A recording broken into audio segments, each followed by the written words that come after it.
লেবাননেও কি পরাজিত হতে চলেছে ইসরায়েল? এক হিজবুল্লাহর সামনেই কি ভয়ে জবুথবু অবস্থা ইসরায়েলের? কোনোভাবেই কি ইরান সমর্থিত বিদ্রোহী গোষ্ঠীটির প্রতিরোধমূলক হামলা ঠেকাতে পারছে না ইহুদিবাদীরা? সাম্প্রতিক যুদ্ধে ইরানের কাছে চরমভাবেই পরাজিত হয়েছে ইসরায়েল ও যুক্তরাষ্ট্র। তবে লেবাননের বিদ্রোহী গোষ্ঠী হিজবুল্লাহকে দমনের নামে দেশটিতে তাণ্ডব চালাচ্ছে ইসরায়েলের সামরিক বাহিনী। কিন্তু হিজবুল্লাহর বিশেষ এক ধরনের ড্রোনের কাছেই যেন হাঁটু গেড়ে বসছে ইসরায়েলি বাহিনী। কি আছে সেই আত্মঘাতী ড্রোনে? ইসরায়েলের প্রতিরক্ষা কাঠামোকে ভেদ করা এই মারণাস্ত্রটি কোথায় পেল লেবাননের বিদ্রোহী গোষ্ঠীটি?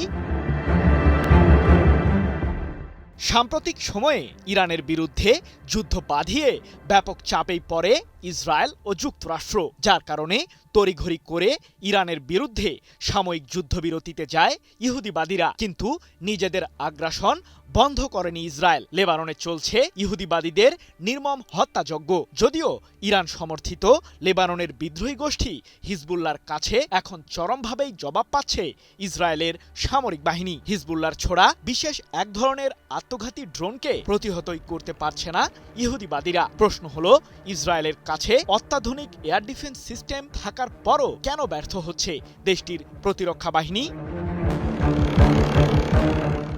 লেবাননের দক্ষিণে হিজবুল্লাহ বাহিনীকে দমনের নামে তাণ্ডব চালাচ্ছিল ইসরায়েল। তবে ইহুদিবাদীরা এবার পড়েছে চরম বিপদে। পাল্টা প্রতিক্রিয়ায় ইসরায়েলের উত্তরাঞ্চলে আত্মঘাতী ড্রোন দিয়ে হামলা চালাচ্ছে হিজবুল্লাহ, যেগুলোকে প্রতিহত করতে রীতিমতো বেগ পোহাতে হচ্ছে ইহুদিবাদী দেশটির প্রতিরক্ষা বাহিনীকে। এক প্রতিবেদনে এমন তথ্যই জানিয়েছে মার্কিন সংবাদ মাধ্যম সিএনএন।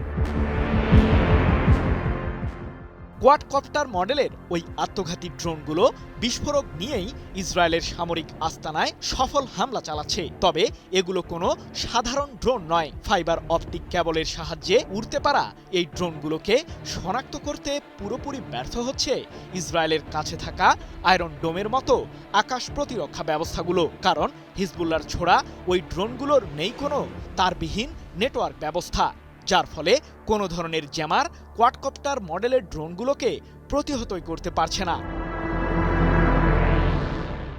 ওজনে অত্যন্ত হালকা হওয়ায় কোয়াডকপ্টার ড্রোনগুলোকে নিয়ন্ত্রণ করাও অত্যন্ত সহজ বলে দাবি বিশ্লেষকদের।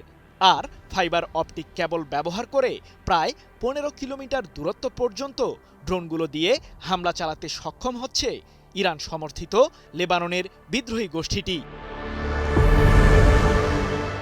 হিজবুল্লাহর এমন আক্রমণে চ্যালেঞ্জের মুখে থাকা ইসরায়েল অবশ্য বিশেষ এক ধরনের পদ্ধতি ব্যবহার করে ড্রোনগুলোকে প্রতিহত করার আপ্রাণ চেষ্টা চালাচ্ছে। জানা গেছে, জাল এবং অন্যান্য ভৌত প্রতিবন্ধকতা ব্যবহার করে হিজবুল্লাহর ছোড়া আত্মঘাতী ড্রোনগুলোকে প্রতিরোধ করার মিশনে নেমেছে ইহুদিবাদী দেশটির সামরিক বাহিনী। তবে তাতেও তারা ব্যর্থ হচ্ছে।